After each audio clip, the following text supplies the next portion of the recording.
समस्त जन कल्याणे निरतं करुणामयं नमामि चिन्मयं देवं सद्गुरुं ब्रह्मविद्वरं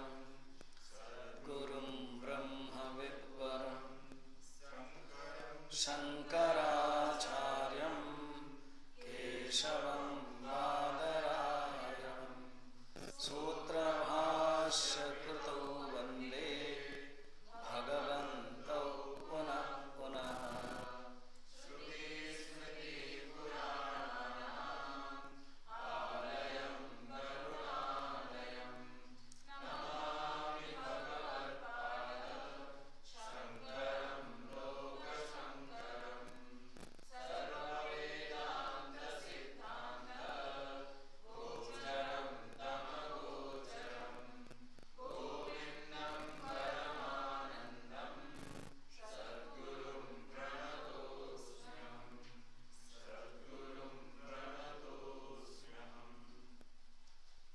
कोई भी विषय को प्रतिपादन करने के लिए 6 लिंग की आवश्यकता होती है।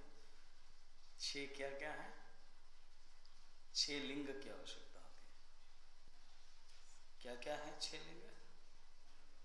उपक्रम उपसंहार 1, अभ्यास 2, उपपत्ति 3, अपूर्वता 4, फल 5, अर्थवाद 6। ठीक है। और 7 नंबर है नहीं मिलने पर पेज उल्टाना। हो कोई सब पेज उल्टाने लग रहे, देखना याद रखना चाहिए ना। पहला नंबर क्या है? उपक्रम उपसंहार। सेकंड वाला क्या है? अभ्यास। थर्ड अपूर्वता। फोर्थ फल। फिफ्थ अर्थवाद। चलेगा, चेंज हो जाएगा। उपपत्ति। ये 6 मिल गया है, उल्टाना जरूरत नहीं। और उल्टा करके भी बोल दिया तो भी फॉर द टाइम बिंग चलता है।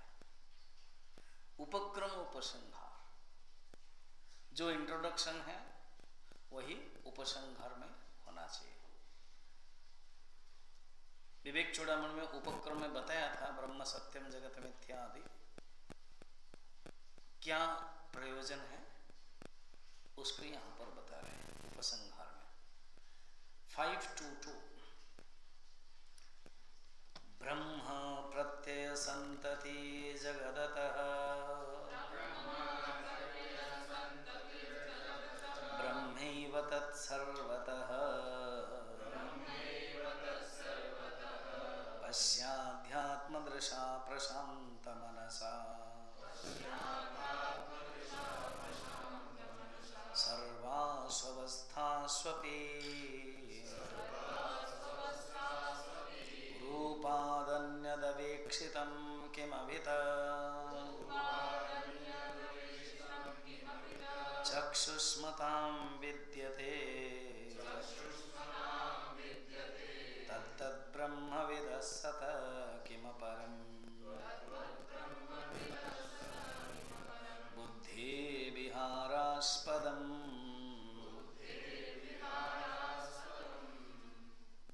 जगत की परिभाषा यहां बताते हैं। तो जगत की परिभाषा क्या है? न ब्रह्म प्रत्यय संतति जगत। क्या जगत है? न ब्रह्म प्रत्यय संतति। संतति माने परंपरा, प्रवाह। उसी से शब्द आया संतान। पिता का पुत्र को संतान कहते हैं क्योंकि परंपरा है, प्रवाह है। मातंतम व्यवत्सीत सी, तैत्तिरीय उपनिषद। तो ब्रह्म की जो प्रतीति है, ब्रह्म ही अध्यास के रूप में जगत बन गया है। जैसे तरंग क्या है? ना सागर प्रत्यय संतति तरंग। समझ में? इसी अनुसार सूत्र बनाओ। सागर अर्थात जल, जल प्रत्यय संतति तरंग, अर्थात जल ही है, एक अलग रूप में एक्सप्रेशन होता है, जल ही है। अलंकार क्या है? सुवर्ण प्रत्यय संतति, सुवर्ण अलंकार। कुंभ क्या है? घड़ा। मिट्टी प्रत्यय संतति घट। तंतु प्रत्यय संतति पट। परमात्मा प्रत्यय संतति जीवात्मानः। अभी समझ में? परमात्मा ही अलग अलग रूप में आते हैं, वो जीवात्मा के रूप में। मिट्टी ही अलग अलग रूप में आते हैं घड़े के रूप में। पानी ही अलग अलग रूप में आते हैं तरंग के रूप में। और तंतु ही अलग अलग रूप में आते हैं पट के रूप में। वाचारंभणं विकार नामधेयम मृत्तिका एव सत्यम। इसी को ही देखना लेकिन उसके बाद देखना, अतः ब्रह्मैव तत्सर्वतः। चारों तरफ जहां भी देखोगे ब्रह्म ही ब्रह्म है। ब्रह्मैव तत्सर्वतः पश्य अध्यात्म दृशाम। हे शिष्य, ये उपदेश का उपसंहार है। इसलिए मैनेजमेंट भाषा में जब 3 दिन 4 दिन 5 दिन कॉन्फ्रेंस होता है, वो टेक अवे बोलते हैं, क्या तुमको लेके जाना है? तो कहते ये लेके जाना है क्या? अध्यात्म दृष्टा। तुम्हारी दृष्टि हमेशा अध्यात्म दृष्टि होनी चाहिए, व्यवहारिक दृष्टि नहीं। संसार को सत्यत्व दृष्टि नहीं, क्योंकि सत्यत्व दृष्टि ही दुख का कारण हो जाता है। संसारित्वम किम? कर्तृत्व भोक्तृत्व लक्षणम संसारित्व। संग सहित गुण संग संसारित्व। उस दृष्टि को हटाओ। अध्यात्म दृष्टा अर्थात ब्रह्म ही आत्मा ही सब में देखो। प्रशांत मनसा, मन को शांत करो ही तो देख सकते हो।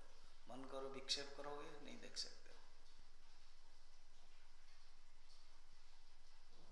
व्यवहार में यानी कि मैं ब्रह्म हूं इसलिए मैं कैसे भी रहूं चलेगा, ऐसे नहीं होता। व्यवहार में रहना, व्यवहार में जैसे सबके सामने जिस प्रकार के रहना है वैसे रहना पड़ेगा। शांत। अच्छा, मैं साधक ऐसे होना चाहिए जिसके कारण दूसरे को विक्षेप न आए, जिसके कारण दूसरे को अशांत न हो, जिसके कारण दूसरे का मन दुख न हो। कोशिश कर। अगर मैं डिस्टर्ब कर दिया, पैदल चलता हूं मैं आवाज किया, मैं किसी का दरवाजा तोड़ दिया, ये भी गलत है। खुद कभी अब आप तोड़ दिया, जिस दिन तोड़ा होगा उस रात में आपसे सोए होंगे, कोई पकड़ेगा तो नहीं है। आचार्य के पास बात तो नहीं जाएगी, मैनेजमेंट के पास बात तो नहीं जाएगी, मुझे एप्लीकेशन तो देना नहीं पड़ेगा। खुद ही तोड़ा है, अगर आपके मन में विक्षिप्त होगा, कुछ भी करोगे गलती, आपका मन अशांत रहेगा। उस अशांत मन से आप भगवान को देख नहीं सकते। अशांत पानी से हम रिफ्लेक्शन नहीं देख पाते हैं, तो अशांत मन में भगवान को कैसे देखेंगे, परमात्मा को कैसे देखेंगे? प्रशांत मनसा, क्योंकि भगवान परमात्मा का एक डिमांड है। परमात्मा तो अपेक्षितम क्या? शांत मनसा। शांत मन ही रिफ्लेक्शन होगा। सर्वासु अवस्थास्वपि, कोई भी अवस्था में, केवल जागृत अवस्था में नहीं, स्वप्न अवस्था में नहीं, सुषुप्ति अवस्था में नहीं, बालक अवस्था में नहीं, वृद्ध अवस्था में नहीं, यौवक अवस्था में नहीं, किसी भी अवस्था में, कभी भी, कोविड में भी या ना कोविड में भी, किसी भी अवस्था में, किसी भी अवस्था में वो उस परमात्मा को देखते हैं। फिर अभी एक एग्जाम्पल देते हैं। क्या एग्जाम्पल है? कोई आंख से देखना चाहता है, जैसे नेत्रवान के लिए देखने को क्या चाहिए? आंख ही चाहिए। अगर वो देखना चाहते थे तो वह आंख है। आंख छोड़ करके और कोई माध्यम नहीं है, आंख छोड़ करके वही कोई प्रमाण नहीं है, आंख छोड़ करके और कोई साधन नहीं है। इसी प्रकार परमात्मा को देखने के लिए एकमात्र साधन है अध्यात्म दृष्टि, और अध्यात्म दृष्टि का जो डायरेक्ट साधन है वो मन है, प्रशांत मनसा। और वो प्रशांत मनस के अंदर जो क्वालिटी चाहिए, जो होने वाला क्वालिटी क्या है? शांत हो क्या हो जाएगा? प्रज्ञा चक्षु। क्या हो जाएगा? आत्म साक्षात्कार। क्या हो जाएगा? आध्यात्मिक दृष्टि। क्या? सर्वम खल्विदम ब्रह्म, ब्रह्म एवेदम सर्वम, ब्रह्म एवेदम विश्वम, ब्रह्म अद्वैतम एतदेवं तदे ब्रह्म अस्मि, मैं ही ब्रह्म हूँ। ये अनुभव हो जाएगा। तदवत ब्रह्मविदः सतः, ऐसे ब्रह्मविद को सत के सिवाय और कुछ दिखाई देगा क्या? सत के सिवाय और किसी में वो विहार करेगा क्या? सत के सिवाय और वो कहीं रहेगा क्या? केवल उसको सत ही दिखाई देता है। आगे कहते हैं कस्ताम परानंद रसानुभूति,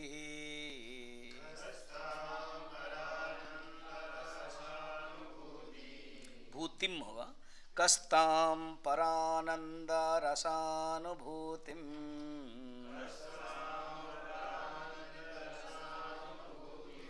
उत्सृज्य शून्येषु रमेत विद्वान्,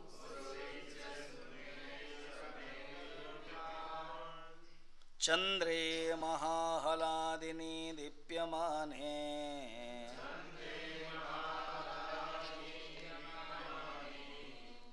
चित्रेन्दुमालोकयितुं कैच्छे,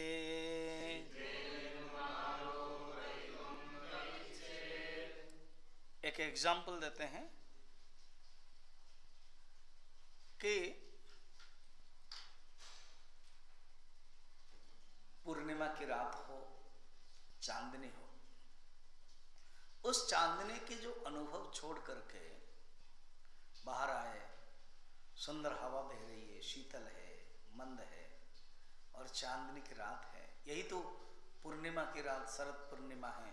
भगवान कृष्ण ने सोचा कि रास लीला करने के लिए रंतुम चक्रे, रंतुम इच्छा चक्रे, रंतुम रमण करने की इच्छा किया, फिर बांसुरी बजा दी।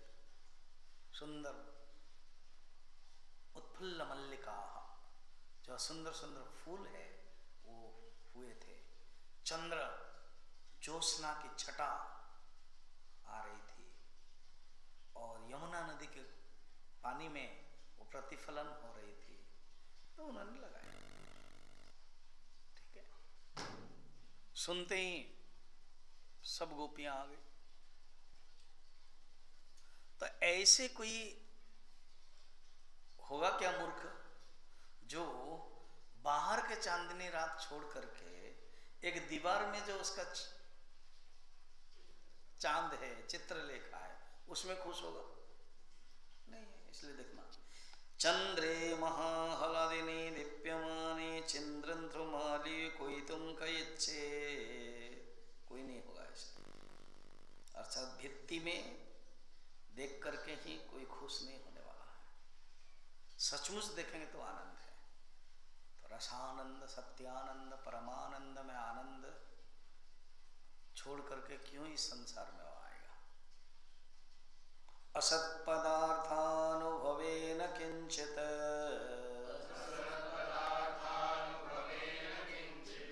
न हस्ति तृप्तिर्न च दुःखहानि, तद्वद्वयानंद रसानुभूत्या तृप्तः सुखं तिष्ठ सदात्मनिष्ठया।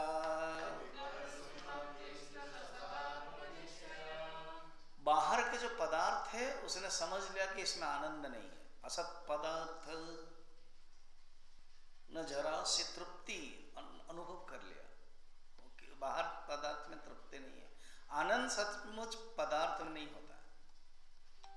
मन में इच्छा होती है आनंद प्राप्त करने के लिए, और जब मन में इच्छा पैदा होगी मन विक्षिप्त रहता है, मन चंचल रहता है। इसकी प्रक्रिया कैसी? जो सुख मिलता है बाहर, वो प्रक्रिया क्या है?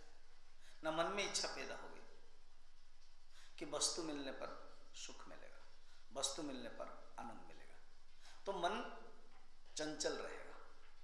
जब मन चंचल रहता है, पानी जैसा, पानी जब चंचल रहता है वो प्रतिबिंब पड़ता है, दिखाई नहीं देता, पड़ता है। फिजिक्स तो कहता है दीवार में भी पड़ता है, मगर दीवार के पास वो ताकत नहीं है रिफ्लेक्शन देने के लिए, सिर्फ दर्पण के पास है। क्लियर?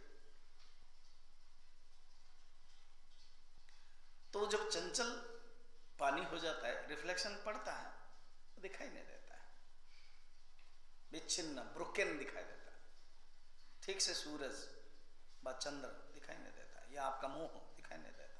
जब शांत हो जाता है प्रतिफलन होता है। इसी प्रकार मन जब चंचल हो जाता है वस्तु की प्राप्ति की इच्छा से, तो मन चंचल होता है। जब वस्तु मिल जाते है तो मन शांत हो जाता है। तो मन जब शांत होता है हमें तुरंत लगता है वस्तु से सुख मिला, मगर नहीं, मन जब शांत होता है वो जो आनंद स्वरूप है उसका रिफ्लेक्शन मन में हो जाता है, और वो आनंद स्वरूप रिफ्लेक्शन के कारण मिल जाता है।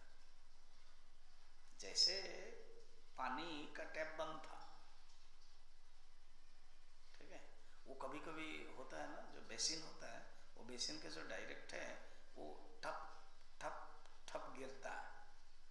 तो घर में वो कितना ठीक करेंगे, वो एक ही प्लम्बर आजकल करोगे तो एक विजिट में 500 रुपीज लेगा। तो 8-10 कोई काम होगा तो बुलाएंगे, तो क्या करते हैं लोग, जो नीचे वाला टैप है ना और एक है उसको बंद कर देते हैं, क्योंकि ये तो बंद होता ही नहीं है, ये ढीला हो गया, ठप ठप ठप, फिर उसको बंद कर देते हैं। जब जरूरत पड़ता है उसको खोलते हैं, है ना। तो अभी हमारे मन में आनंद प्राप्त करने की इच्छा है और वहां से डायरेक्ट पानी आता है, आनंद आता है, मगर बंद है। क्लियर? जब मन शांत हो गया, खुल गया, तो पानी जैसा आ गया, आनंद भी ऐसे ही आ गया। तो मन में आनंद आया वस्तु से नहीं, परमानंद से। सोचते कहाँ, वस्तु से आया। ये है सूत्र। अच्छा, और एक उपपत्ति। उपपत्ति किसे कहते हैं? उपपत्ति किसे कहते हैं? उपपत्ति का अर्थ क्या होता है? उपपत्ति माने तर्क, उपपत्ते है तर्क, ठीक है। अर्थपत्ति माने वो भी तर्क है, हेतु, हेतु, अर्थापत्ति हेतु। उपपत्ति क्या है? सो अगर वस्तु से आनंद मिलता तो सबको एक साथ मिलता, और कोई त्याग कर देता है और कोई बोलता नहीं चाहिए। समझ में है? वो मैंने बताया था, वो सन्यासी अलेक्जेंड्रा बोलते कुछ भी चाहते हो, मैं खुश हूं, मांगो। बोलते जरा सा हट जाओ, कुछ नहीं चाहिए मुझे, कुछ नहीं चाहता। अच्छा, महाभारत में, भागवत में एक राजा थे, उन्होंने 10,000 साल अपना पुत्र का आयु भोग किया था। उनका नाम क्या था? इतना रगड़ा रगड़ा के बताया तो जरूर आंसर दोगे। कितने 5-6 बार कहानी आ गई। वो क्या बोलते हैं? स्वामी जी, राजा का नाम बोल दिया काफी, और ज्यादा आशा मत करो हमसे। श्लोक बोलो। संस्कृत। न जातो काम कामानाम उपभोग्येन शाम्यते हविषा कृष्ण मर्त्येव भूय एवाभिवर्धते। अर्थात कामना को भोग करने से शांति नहीं मिलती, वरंतु अग्नि में घी डालने पर अग्नि बढ़ जाती है। प्रसिद्ध श्लोक उन्होंने लिखा है। तो अगर पदार्थ में सुख होता तो वो ऐसे नहीं लिखते। तो मैंने बहुत भोग, अच्छा अंगूर खट्टे नहीं, जिसने बिल्कुल भोग किया ही नहीं है, उसको मिला नहीं है, तुम तो आज क्यों नहीं पहने हो? मेरे पास नहीं है। तुम बढ़िया ड्रेस क्यों पहन नहीं है? मेरे पास नहीं है। तुम कल कुर्ता क्यों नहीं पहने थे? ना, मैंने तीनों ही पानी में डाल दिया था, है ही नहीं तो क्या करूंगा? इसलिए मैं मांगता रहता हूं किसी को, कोई दे दे दे दे रे दे दे दे दे दे दे, कोई मुझे दे दे। कोई दिया ही नहीं, बोलते हैं पुराना है। और मुझे भी, मेरा भी अक्कड़, देखो मांगता भी हूँ और बोलता हूँ पुराना। एक भिखारी था, अरे माँ जी कुछ दे दे, तो सुखीला रोटी। हाँ सुखीला रोटी दे रहे हो? तो बोले क्या हुआ, आज केक देना चाहिए ना। क्यों? क्योंकि मेरा बर्थडे है। अरे तुम भिखारी हो, उसमें तुम्हारा बर्थडे कहां से आ गया?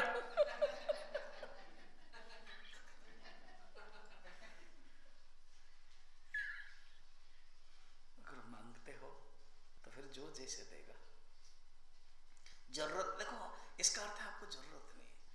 मैं 1983 अप्रैल मई महीना में आया, पैंट शर्ट में आया था, मगर देखा क्या, सब लोग व्हाइट व्हाइट है, लगभग 15-20 लोग थे व्हाइट व्हाइट।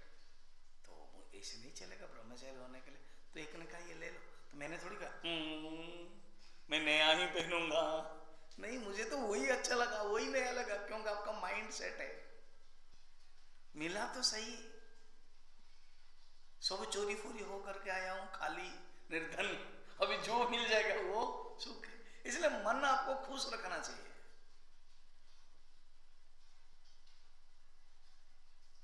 अगर वस्तु में आनंद होता, वस्तु में प्रेम होता, एक बोलता है नया होने पर ही पहनूंगा, एक होता है पुराने को नया समझ लेता है। सोचो तो, एक में रोटी में खुश होता है, और एक केक मिलता है तो भी मुंह बनाता है कि इतना कलर का क्यों लाया, दूसरा क्यों नहीं लाया।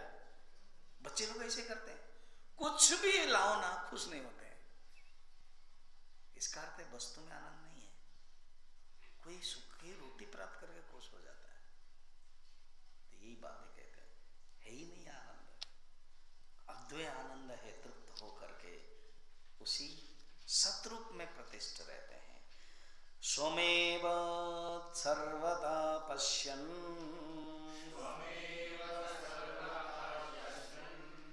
मन्यमान स्वमद्वयम् स्वानन्दमनुभुञ्जानः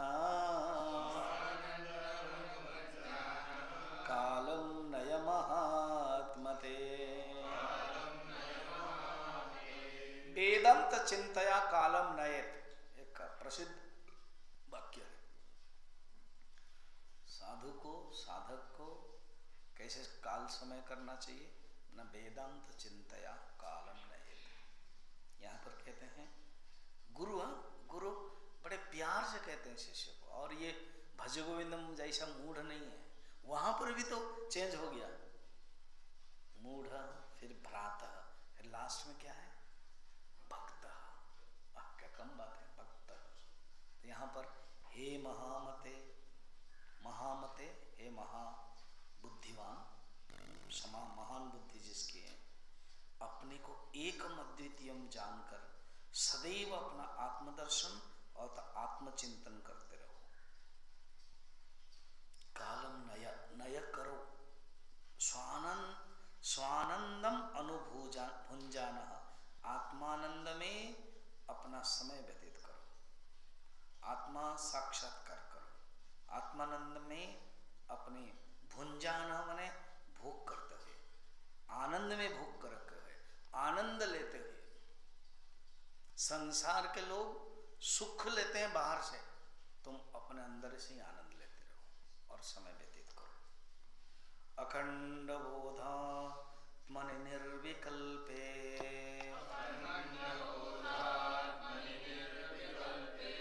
विकल्पनम व्योम्नि पुरा कल्पयन्,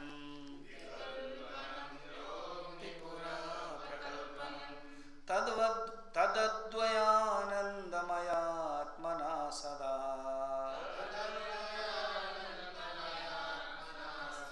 शांतिं परामेत्य भजस्व मौनम्।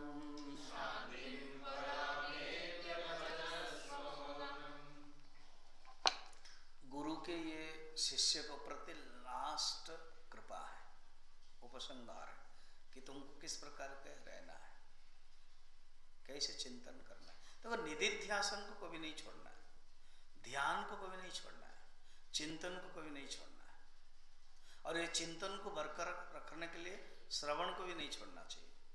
श्रवण अगर नहीं है, क्योंकि पहली अवस्था में श्रवण है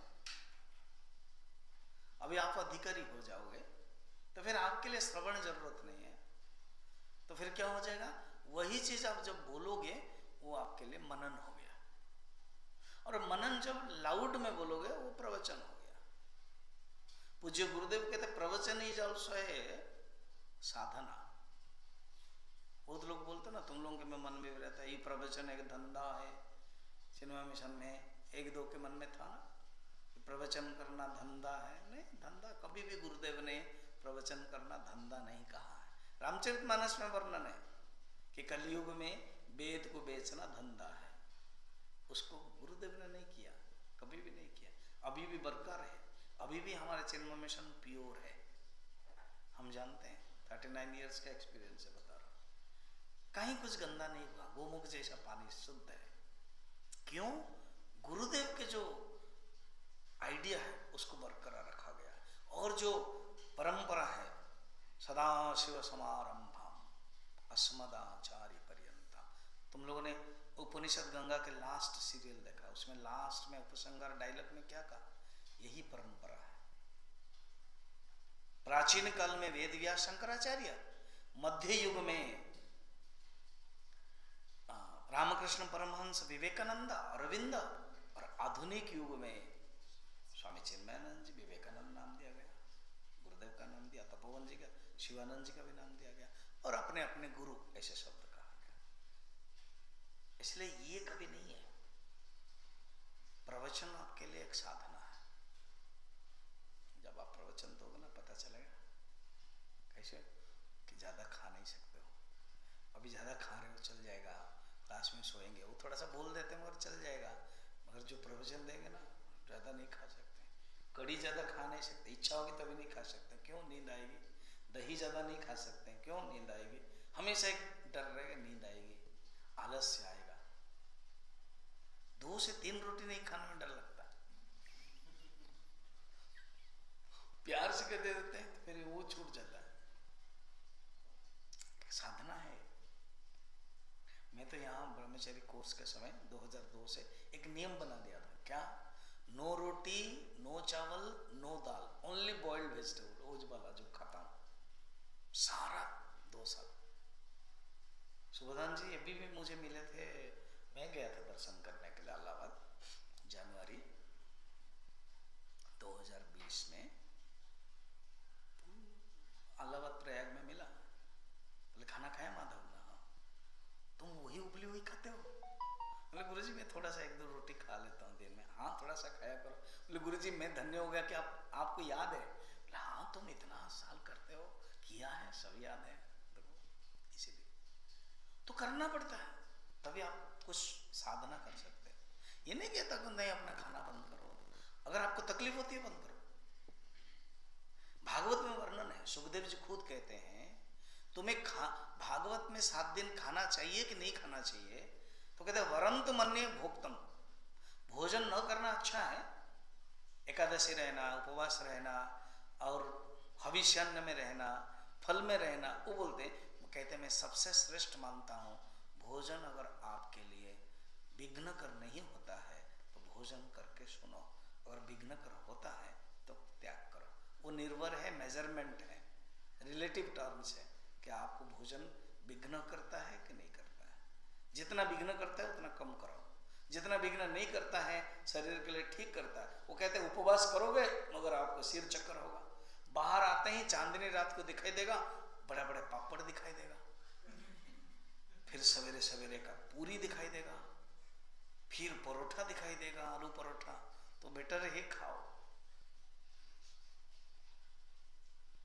ठीक है। उसमें जो चांदनी रात जो काला काला है वो पूरी तावा में थोड़ा सा काला काला हो गया, ऐसे ही दिखा देगा परोठा का, इसलिए बेटर खाओ।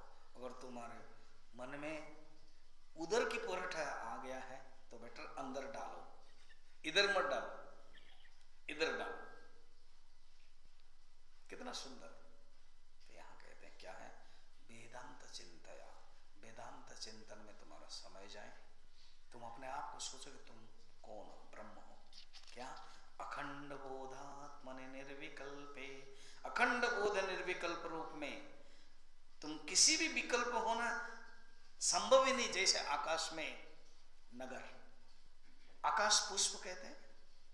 और आकाश में कभी कभी तुम देखते हो, अभी हम लोग भी देखते हैं, बादल अलग अलग रूप होता है। जैसे कोई घोड़ा है, जैसे कोई सैनिक है, जैसे कोई आक्रमण हो रहा है, कोई पेड़ है, और 1 सेकंड में चला जाता है वो।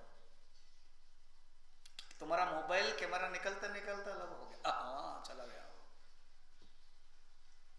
आकाश में जो नगर दिखाई देता वो कल्पना है, आंख में चोरने की खेल है। तो इसी प्रकार ये ब्रह्म की दृष्टि से ये जगत के सब चीजें असत्य है, मिथ्या है। सत्य का है केवल ब्रह्म है, उसका चिंतन करो। तद्वद्वयानंदात्मना सदा शांतिम परामेत्य भजस्व मौनम।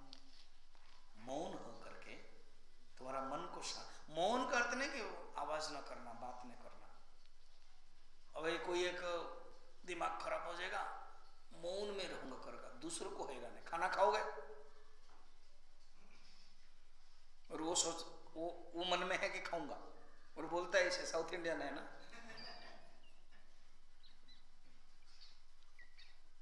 फिर बोलेगा कि क्या 3 क्या रोटी चावल नहीं लाऊंगा नहीं, मैंने वो बोल रहे लाऊं और नहीं लाऊंगा, मारूंगा तुझे। फिर मौन रह के फायदा क्या है? बोल दिया नहीं लाऊंगा तो मारूंगा तुझे। इतना एक्शन करना पड़ता है, तो बेटर है बातचीत कर लो, खत्म करो। मौन का अर्थ क्या है? मन जब शांत हो जाता है। सिर्फ वाणी निरोध है जी मौन नहीं है, मन की स्थिति को मौन कहते हैं। मुने है स्थिति इति मौन, मुनि की जो स्थिति है मौन, उससे तुम्हारा मन प्रशांत मनसा चिंतन करो, वो है मौन। तुष्णिम अवस्था परमोपशांति,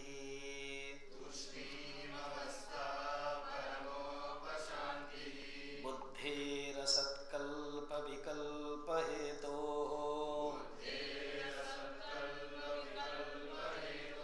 ब्रह्मात्मना ब्रह्मविदो महात्मनः,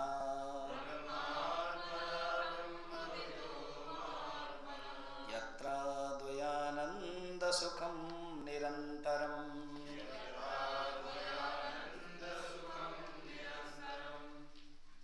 इस तुष्णिम अवस्था में आ जाओ। तुष्णिम अवस्था समाधि अवस्था, शांत अवस्था। जागृत अवस्था में मन पूर्ण जागर, दृग्दृश्य विवेक। दृग्दृश्य विवेक में जागृत अवस्था में जागरे पूर्ण अवस्था, एक्टिव है। स्वप्ने तु अर्ध, स्वप्न अवस्था में अर्ध एक्टिव है, सेमी एक्टिव है। क्योंकि स्वप्न में वस्तु नहीं है, मगर वो मन बहुत चला गया, वो अपने आप करता है। कभी तुम देखा छोटे छोटे जो बच्चे होते हैं ना, 2 साल के, 3 साल के, अपने कोई भाई नहीं है खेलने के लिए, सब चले गए अपना अपना होमवर्क करने के लिए। ये जो छोटी सी बच्चे हैं या बच्चा है, वो अपने आप खेलता रहता है, ऐसे करता रहता है, या लड़कियां करती रहती है। तो उसको अगर पता चलेगा कौन, फिर चुप हो जाएगी, शांत। इसको बोलते स्वप्न अवस्था। ये मन भी अपने आप खेलता रहता है, ठीक है। अगर जैसे पहाड़ देखा, सुंदर पहाड़ है, ठीक है, उधर कहते हैं कोई एक बहुत सुंदर वाटरफॉल है, किसी ने बोल दिया, हो गया। तो फिर जागृत अवस्था में जाने का संभावना नहीं है। और अभी तो धीरे धीरे कोविड बढ़ रहा है, तो इसलिए रोग के बहाना भी धर्मशाला नहीं जा सकते हो, क्योंकि तुम जाओगे बार बार, तुमको होगा तो बाकी 14 को हो जाएगा, इसलिए वो भी स्ट्रिक्ट करना पड़ेगा, ठीक है। सब चारों तरफ बंद है, ये भी बंद है, वो बंद है, मगर मन बहुत चालाक है। क्या? जिस रूम में आपको मिला 167 रात 11 बजे, वो मन क्या कहता है? ठीक है, स्वामी जी नहीं लेंगे, ठीक है अपने आप जाना। धर्मशाला चला गया वो, वहां घूम रहा है, फिर वहां मोमोज खा रहा है, मोमोज खा रहा है, फिर उसके बाद पानी पूरी खा रहा है, सब कुछ खा रहा है, फिर वापस आ रहा है। फिर देखा कि आते आते स्वामी जी खड़े हैं ऐसे स्टाइल में, विवेकानंद के स्टाइल में। फिर डर गए, स्वामी जी कहाँ गए थे? नहीं कहीं नहीं गए। क्या झूठ मत बोलो, सच सच बोलो कहाँ गए थे? फिर स्वामी जी ढूंढ रहे एक डंडा, स्वामी जी जब चिल्ला देखा कि अपने ही बेड में है। तो क्या है? मन है। इसको क्या कहते हैं? मन विपरीत दर्शन। अर्धस्तु स्वप्ने सुषुप्त्यौ अदर्शनम। सुषुप्त में कुछ नहीं, बैटरी चार्ज स्विच ऑफ करो और बैटरी चार्ज करो, स्विच ऑफ है। ऑन है बैटरी चार्ज करोगे तो वो अपना आता रहता है, कुछ एसएमएस आता रहता है, फिर वो क्रिकेट का किंग करके आता रहता है, क्या क्या सब आता रहता है। स्विच ऑफ कर दो तो वो सुसुप्ति है। ये तीनों से परे है मन। तुस्लिम अवस्था, तुरीय अवस्था, समाधि अवस्था, इस अवस्था में तुम रहो। उसी क्षण महात्मा ब्रह्म को अनुभव करता है, ब्रह्म को जान लेता है, ब्रह्म का अनुभव करता है। उसी तुस्लिम अवस्था ब्रह्म के साथ तादात्म्य करता है। तादात्म्य माने वही है, मैं ब्रह्म हूं, I identify with the total Brahman. अभी आइडेंटिफाई कहाँ होता है? उपाधिस्था, उपाधि में है कि मैं शरीर हूं, मैं मन हूं, मैं बुद्धि हूं, मैं इंद्रिय हूं। उपाधि के भी जो तादात्म्य होता है, धर्माध्यास नहीं होता है, धर्मिध्यास नहीं होता है, धर्माध्यास होता है। कोई नहीं कहता मैं शरीर हूं, कोई नहीं कहता मैं मन हूं, कोई नहीं कहता मैं बुद्धि हूं। ये हो गया धर्माध्यास, धर्मिध्यास। मगर हमारा धर्माध्यास होता है। शरीर का जो धर्म है, मोटा पतला, मैं मोटा पतला हूं, मैं सुखी दुखी हूं, ये है धर्म। धर्म माने क्वालिटी। तो शरीर के धर्म का अध्यास हो जाता है, मगर वो सब अध्यास दूर हो गया। परमात्मा के साथ ही अध्यास है, परमात्मा के साथ ही तादात्म्य है। तादात्म्य तत् आत्मा इति मन्यते इति तादात्म्य, इसको याद रखना। तत् आत्मा इति मन्यते, तत् शब्द सर्वनाम है। शरीर भी हो सकता है, मन भी हो सकता है, इंद्रिय भी हो सकता है, और परमात्मा भी। तत्तमसि, उस परमात्मा को आत्मा मानना और रियली तादात्म्य है। और हम गलती से क्या करते हैं? परमात्मा के बदले शरीर को मानते हैं, मैं शरीर हूँ, मन को मानते मैं मन हूँ, बुद्धि को मानते मैं बुद्धि हूँ। मैं केवल असली रूप में शुद्ध बुद्ध आत्मा हूँ। हमारा अध्यारोप हो गया है, इसलिए इसको क्या करना चाहिए?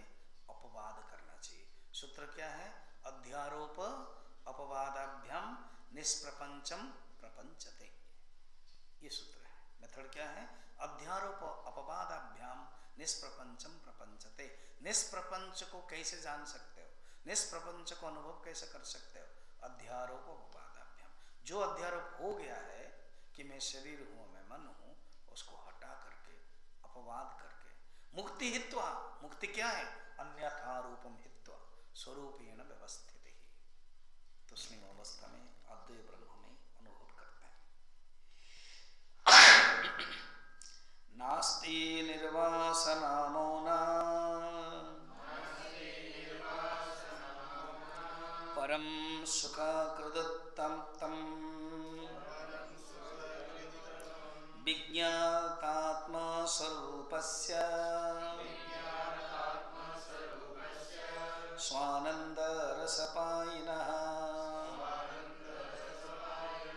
जिसने आनंद को प्राप्त कर लिया, स्वानंद रसपायिनः, स्वानंद रस का मिल गया है, उसने वासना रहित मौन से रटकर, अर्थात कुछ भी वासना नहीं है, निर्वासना। वासना अपने जो कर्म के प्रोडक्ट है, प्रारब्ध भी नहीं है, कुछ भी इंप्रेशन नहीं है, वासना नहीं। वासना रहित मौन से बढ़कर सुख और कहाँ मिलेगा? तुरीय अवस्था है, जिसमें कुछ भी वासना नहीं है, सुसुप्ति नहीं है, संस्कार नहीं है, विकल्प नहीं है, प्रकृति नहीं है, कुछ भी नहीं है, केवल आनंद स्वरूप है। उसको सुख छोड़कर और कुछ भी नहीं है, आनंद स्वरूप। नास्ति निर्वासनं मौनात् परम सुखकृत सुख देने वाला केवल वही है और कुछ नहीं है। केवल सुख स्वरूप है, सुखकृत, वही सुख देता है, आनंद स्वरूप है। बाकी उसको छोड़कर थोड़ा सा नीचे आ गया, प्रकृति आ गई, वासना आ गई। देखो, समष्टि वासना को ही माया कहते हैं और व्यष्टि वासना को अविद्या कहते हैं। व्यष्टि माया को अविद्या कहते हैं, इसलिए अविद्या उपहित चैतन्य जीव, और समष्टि वासना माया उपहित चैतन्य ईश्वर। तो उसमें कोई भी वासना नहीं है। वासना को ही कर्म मीमांसा में वो लोग एक दूसरे शब्द कहते हैं, अदृष्ट। उन लोगों को अदृष्ट शब्द अच्छा लगता है, अर्थात जो दिखाई नहीं देता है। हमारे गुरुदेव भी वासना को इंग्लिश में बोलते थे अनमैनिफेस्टेड फॉर्म, अर्थात दिखाई नहीं देता है। इनका क्या हो गया? रोस्टेड फॉर्म हो गया, वासना रोस्ट हो गया। कहानी बताई थी मैंने, गुरुदेव ही कहा करते थे कहानी। एक कुमारी थी,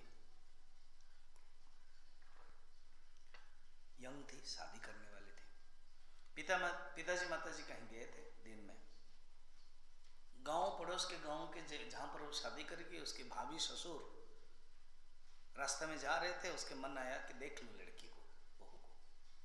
घुस गए किसी के माध्यम से, बिचौलिया के माध्यम से जान लिया कि यही घर है। क्या रे बेटी, पिताजी माताजी नहीं है? नहीं है। तो उसने अपना घूंघट दिया और कहा कि बाबूजी आप बैठिए, किसान का घर है, गरीब तो है ही, मगर धान रखा गया है।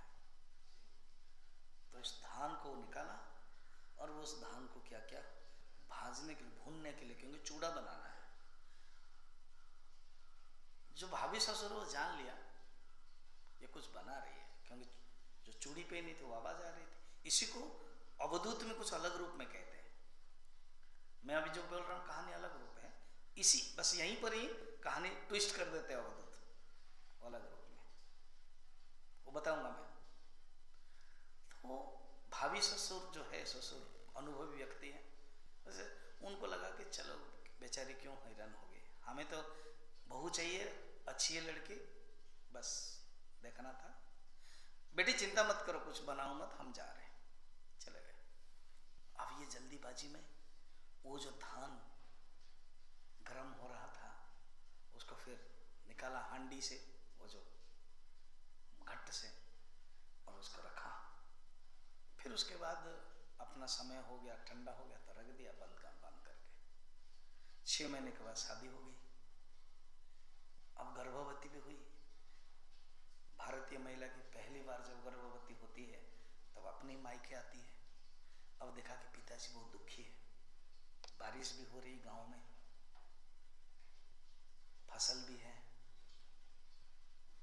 हल भी किया गया है, जोत दिया गया है, मगर जो अंकुर होना चाहिए था, स्प्राउट होना चाहिए था, वो हुआ ही नहीं है। पिताजी दुखी है। कहता पिताजी क्या हुआ, आप मैं आई, आप खुश नहीं है? अरे बेटी खुश तो हूँ बिटिया, खुश तो हूँ, मगर समझ में नहीं आता है। 40 साल के अनुभव है, कभी भी मेरा बेकार नहीं जाता है जब मैं धान छोड़ता हूँ। इस बार पता नहीं कुछ हुआ ही नहीं है, धान में क्या तकलीफ है? अरे बापूजी मैंने बताना भूल गई, क्या धान को मैंने क्या कर दिया था, भूल लिया था। तब समझ में आया।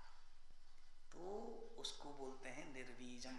आत्मबोध में है ना, जब धान निर्वीज हो गया, भुर्ज तंडुलम बता, विविच्यत नहीं वो अलग है, विविच्य तंडुलम था विविक्त के मेथड में। वो जो तंडुल को भर्जमान बोलते हैं, भर्जमान माने जो रोस्टेड है उससे नहीं होगा। तो उनके जीवन में वासना रोस्टेड हो गया है। अभी समझ में? निर्वीजम हो गया, कोई बीज नहीं रहा।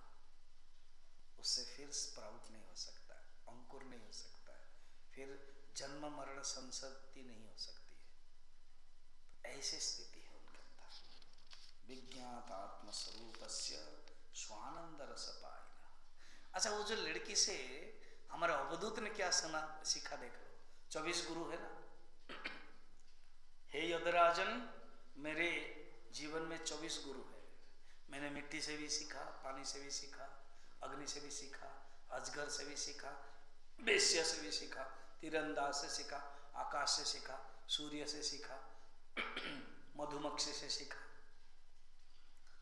अब मैं तुझे बता रहा हूँ, कुमारी से सीखा। क्या ना, ऐसे ही आए थे किसी के लिए, अतिथि के लिए। वो कुमारी धान कूट रही थी।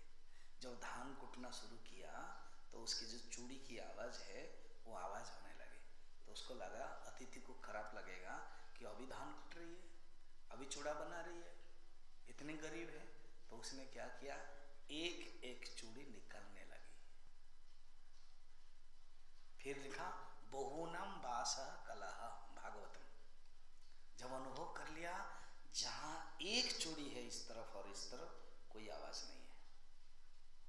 जहां अधिक है वहां वासः कलह।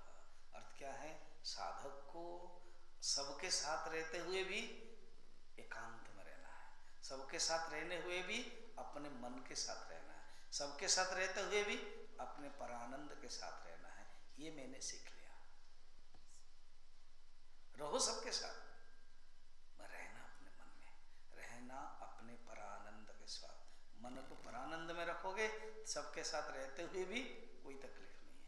अभी तकलीफ होता है क्योंकि हमारा मन बहिर्मुख में जाता है कि वो रात 12 बजे तक आवाज करता है, वो रात 12 बजे तक बालकोनी में गप्पे मारता है, क्योंकि हमारा मन अभी बहिर्मुख है।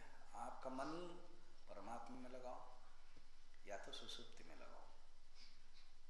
और दूसरे को भी नहीं करना चाहिए, दोनों तरफ से। हम क्या, हम एक साधक है, 10 बजे सोना चाहिए, क्यों 12 बजे तक गप्पे मारे? सोचना चाहिए। खुद तो पाप करते और दूसरे को डिस्टर्ब करते तो फिर पाप होता है। पाप डबल होता है। उसका तो एक हुआ, तुम्हारा डबल हुआ। उसका क्या हुआ, वो डिस्टर्ब हुआ, इक्वल टू 1 पाप। और तुम्हारा क्या हुआ, तुम भी डिस्टर्ब हुए और सेकंड दूसरे को डिस्टर्ब किया, डबल हुआ। डबल आयति, इसलिए इसको नहीं करना। गच्छन् तिष्ठन् उपविशन् शयानो वान्यथापि वा यदेच्छया वसेद् विद्वान्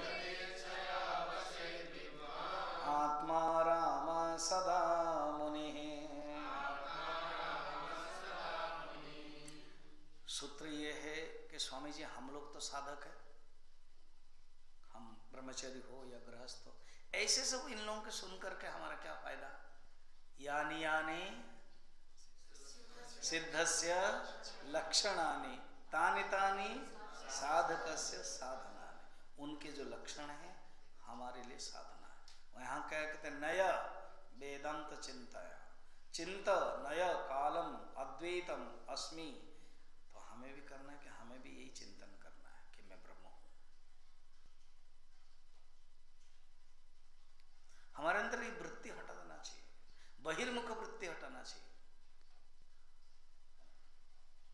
ठीक, गच्छन्, आत्मानंद में जो मग्न रहता है ना, वो जीवन मुक्त पुरुष, चाहे चले, चाहे ठहरे, चाहे लेटे, चाहे बैठे, चाहे कुछ भी करे, उस आनंद स्वरूप में। प्रसिद्ध श्लोक भजगोविंद में है, योगरतो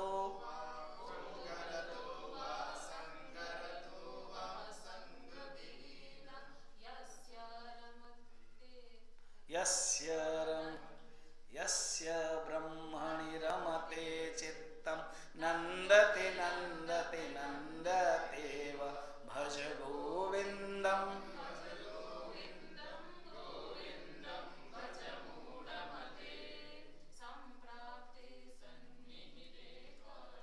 नहीं नहीं रक्षति डुकृंकरणे।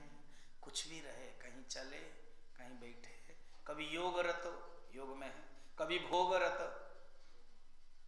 हिंदी में कहावत है, कभी कभी घी का घना, कभी चने चबेना, कभी वो भी मना, अभी डब्बा खाली है, तू भी चिंता नहीं करनी चाहिए, मिलेगा वो भी। उसके लिए मरना नहीं चाहिए।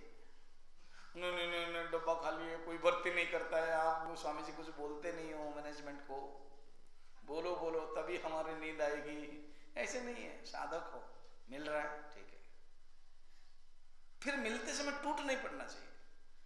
देखा मिला इतना, 1 किलो मिला, चनाचूर मिक्सचर मुड़ी, हाँ, नेक्स्ट डे देखा सब खत्म हो गया। क्या हो गया? स्वामी जी आपने कहा परिग्रह नहीं रखना चाहिए, अपरिग्रह होना चाहिए, इसलिए जो मिला उसको आत्मसात कर लिया। अरे वेदांत तो आत्मसात नहीं किया, उस मुड़ी को क्यों आत्मसात कर लिया? एक ही दिन में खत्म। समाहितात्मा, मिल रहा है ठीक है, नहीं मिल रहा है ठीक है, साधना करनी जिसके लिए आए हो। पेट भर रहा है ना, रोटी मिल रहा है, चावल मिल रहा है, दाल मिल रहा है, लक्ष्य क्या है? साधना। उनके लिए क्या है? लक्षण है, हमारे लिए क्या है? साधना है। ऐसे संत है, देखो जड़ भरत मस्त में बैठे, और वो पद्म पुराण में कथा है, शिव जी प्रवचन दे रहे हैं पार्वती को, और बीच में ब्रेक कर लेते हैं, जाकर को वो जो संत है उलग्न हो गए हैं बनारस में, उनको कपड़ा पहना रहे हैं। क्या कम बात है? शिव जी पहना रहे हैं। और कैसे ऐसे संत है, नग्न अवस्था में चल रहे थे, पत्थर मार रहे थे बच्चे, तो मैं जाकर के एक ब्राह्मण बन करके गया और उनको कपड़ा पहनाया। अगर ऐसे तो भगवान भी सब कुछ रखते हैं। अमृतसर के गोल्डन टेम्पल में एक संत थे, भिखारी के रूप में बैठे थे। गोल्डन टेम्पल में ज्यादातर भिखारी पिखारी नहीं बैठते, वैसे बैठते, कोई देता है कोई नहीं है।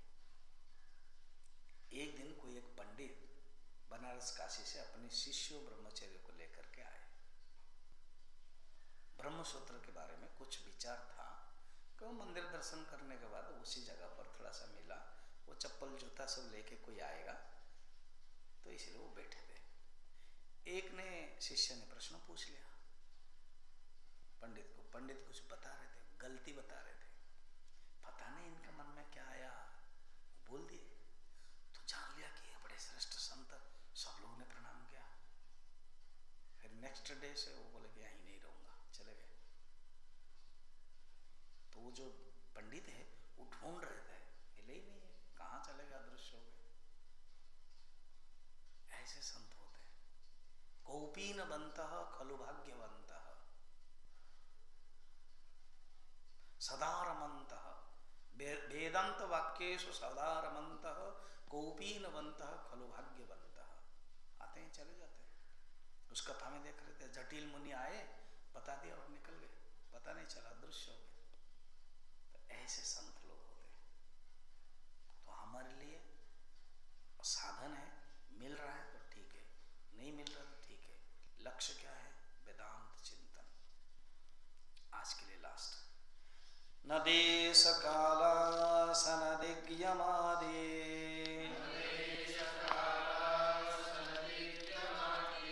लक्षाद्यपेक्षाप्यतिबद्ध वृत्ते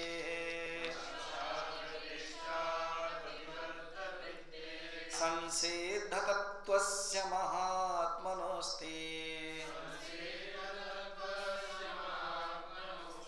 स्वेदनेका नियमाव्यवस्था एक बार उस परमात्मा को जिसने प्राप्त कर लिया, कोई बाधा नहीं है, नो विघ्न। हम लोगों भी मनोशोधनम में देखा था कि बाह्य अंतराय, जो साधना में अंतराय है उसको दूसरे दूर कैसे कर सकते हैं? योग शक्ति के द्वारा। कहीं ना कहीं अगर अंतराय है, शरीर के अंतराय है, मन के अंतराय है, कहीं ना कहीं समाधान है। उनके लिए कोई अंतराय नहीं, बाधा ही नहीं है, विघ्न ही नहीं है। विघ्न बाधा प्रकृति के लेवल में है, विघ्न बाधा उपाधि के लेवल में, विघ्न बाधा शरीर को, इंद्रियों को, मन को है, बुद्धि को है, आत्मा को नहीं है। आत्मा के लिए कोई बाधा नहीं है, केवल वही शुद्ध बुद्ध आत्मा। देश काल आसन दिशा यम लक्ष्य आदि की अपेक्षा ही नहीं रखता है। इस देश में रहें, उस देश में रहें, वो भावना नहीं है। इस काल में मैं मरूं, वो भी नहीं है। अब कुलाचार की दृष्टि से, साधना की दृष्टि से भीष्म ने कहा है कि ठीक है मैं उत्तरायण के लिए इंतजार कर रहा हूं, और जो स्थित प्रज्ञा है वो काल, वो जानते सब काल। ये काल की कल्पना भी एक कल्पना है, देखा था ना उसमें, कालखंड कल्पना, ये केवल एक निरंतर काल में कहाँ ये विभाजन है, इसलिए काल की भी अपेक्षा नहीं है। कबीरदास जी कहते हैं कि अगर काशी में ही मरने से मुक्ति है तो फिर मैं वहां मरना ही नहीं चाहता हूं, मैं मगहर में चला जाता हूं। तो गोरखपुर के पास एक मगहर है जगह, वहीं पर चल पड़े, और वहीं पर मैं अभी भी समाधि बड़ा खंडहर अवस्था में, कोई उनकी संस्था या सरकार कुछ नहीं रखा है, खंडहर में दर्शन किया था।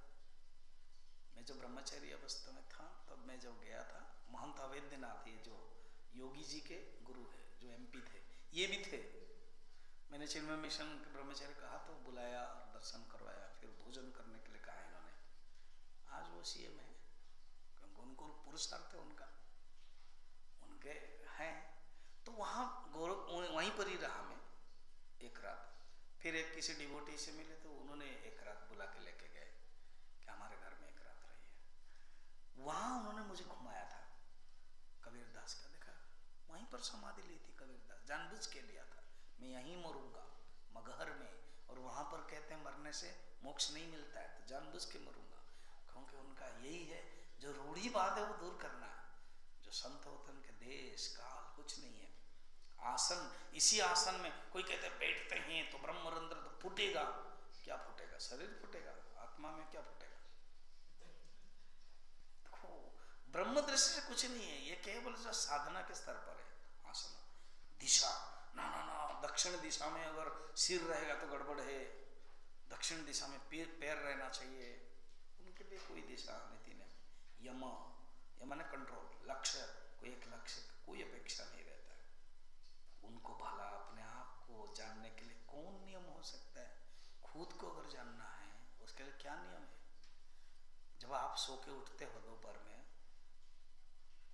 तो एक मिनट, अभी मैं कौन हूं, थोड़ा मैं स्वतः सिद्ध प्रमाण करवाता हूं, प्रत्यक्ष प्रमाण में मैं हूं कि नहीं है, अनुमान प्रमाण में मैं हूं कि नहीं, उसके बाद मैं अभी डाइनिंग हॉल जाऊंगा। घुस तुरंत जाते हो, तुरंत उठते हो, क्योंकि जानते हो स्वतः सिद्ध स्वरूप है मैं, अपने आप को सब जानते हो। इसी प्रकार तो मैं कौन हूं, मैं शुद्ध बुद्ध आत्मा हूं। इसके लिए कोई बाहर के लिए प्रकृति लेवल में प्रमाण चाहिए, प्रमाण चाहिए दूसरे को सिद्ध करने के लिए, अपने आप को सिद्ध करने के लिए कोई भी प्रमाण नहीं चाहिए, स्वतः प्रमाण।